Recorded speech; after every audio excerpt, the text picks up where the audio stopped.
ಸದಸ್ಯರು ಕೇಳ್ತಕ್ಕಂಥದ್ದು ಏನು ಶೌಚಾಲಯಗಳನ್ನು ಹೆಚ್ಚು ನಿನ್ನೆ ಕೂಡ ಅವ್ರಿಗೆ ಮಾತಾಡಿದೆ. ನಿನ್ನೆ ಮಾತಾಡಿದಾಗ ಅವ್ರು ಹೇಳಿದರು ಏನಂತ ಹೇಳಿದ್ರು, ನಾನು ನಾಳೆ ಫೋಟೋ ಕಳಿಸ್ತೀನಿ, ಅಲ್ಲಿರ್ತಕ್ಕಂಥದ್ದು ವ್ಯವಸ್ಥೆನೇ ಬೇರೆ, ನಿಮ್ಮ ಅಧಿಕಾರಿಗಳು ಕೂಡ ಬೇರೆದು ಕೊಟ್ಟಿದ್ದಾರೆ ಅಂತ. ಅದಾದಮೇಲೆ ನಾನು ನಮ್ಮ ACP ಯಾರಿದ್ದಾರೆ ಅಲ್ಲಿ ಇನ್ಚಾರ್ಜು ಕಮಿಷನರು ಅವ್ರಿಗೂ ಕೂಡ ಮಾತಾಡಿ, ನೀವೇ ಇಲ್ಲ ನಿಮ್ಮ ಯಾರಾದರೂ ಆಫೀಸರ್ಸ್ ಹೋಗಿ ನೋಡಿಕೊಂಡು ಬನ್ನಿ ಅಂತ ಹೇಳಿ.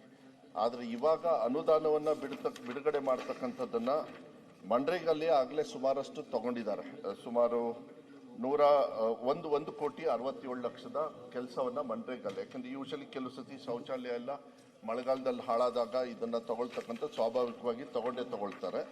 ಮತ್ತು ನಮ್ಮ SSKಲ್ಲೂ ಕೂಡ 25 ಮತ್ತು 26 ಈಗ ಸದ್ಯಕ್ಕೆ ಸುಮಾರು 5 ಟಾಯ್ಲೆಟ್ಸ್ ತಗೊಂಡಿದೆ. ಅದ್ರ ಜೊತೆಗೆ ಇನ್ನೂ ಹೆಚ್ಚು ಟಾಯ್ಲೆಟ್ಸ್ ಅವ್ರಿಗೆ ಏನು ಬೇಕು ಅಂತ ಹೇಳಿದಾಗ ಅನುದಾನ ನಮ್ಮ ಹತ್ರ ಇದೆ. ಅದನ್ನು ನೋಡಿಕೊಂಡು ನಮ್ಮ ಆಫೀಸರ್ಸ್ನ ಕಳಿಸಿ ಹಂತವಾಗಿ ಭಾಳ ಅವಶ್ಯಕತೆ ಇರ್ತಕ್ಕಂಥದ್ದು.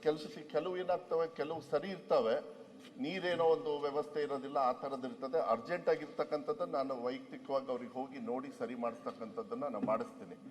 ಇನ್ನು ಉಳ್ಕಿದ್ದು ಹೆಚ್ಚು ಬೇಕಾಗಿರ್ತಕ್ಕಂಥ ಹಂತವಾಗಿ ಮಕ್ಕಳ ಸಂಖ್ಯೆ ಅನುಗುಣವಾಗಿ ನಮ್ಮ ಒಂದು ನಿಯಮ ಇದೆ, ಅದರೊಳಗೆ ಮಾಡಿಕೊಡ್ತೀವಿ. ಇದು ಯಾಕೆಂದರೆ ಇವತ್ತು ಕಮ್ಮಿ ಆಗಿರ್ತಕ್ಕಂಥದ್ದಲ್ಲ ಮಾನ್ಯ ಅಧ್ಯಕ್ಷ, ಎಲ್ಲ ಕಡೆನೂ ಕೂಡ ಕಮ್ಮಿ ಇರ್ತಕ್ಕಂಥದ್ದು ಇದೆ, ಇಲ್ಲ ಅಂತ ಹೇಳೋದಿಲ್ಲ.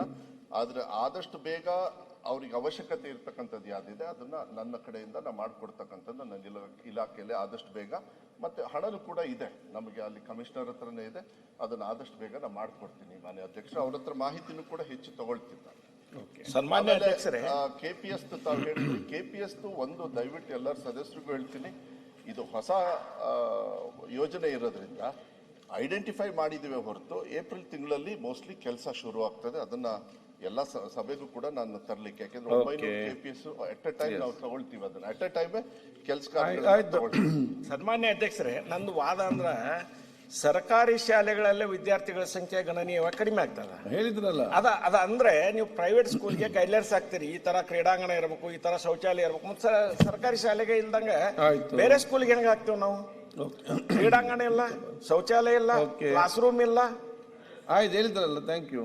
ಅಲ್ಲ, ಇದು ಹೆಚ್ಚಿಗೆ ಆಗ್ಬೇಕಾದ್ರೆ ವಿದ್ಯಾರ್ಥಿ ಸೌಲಭ್ಯಗಳು ಕೊಡ್ಬೇಕು. ಸ್ವರೂಪ್ ಪ್ರಕಾಶ್.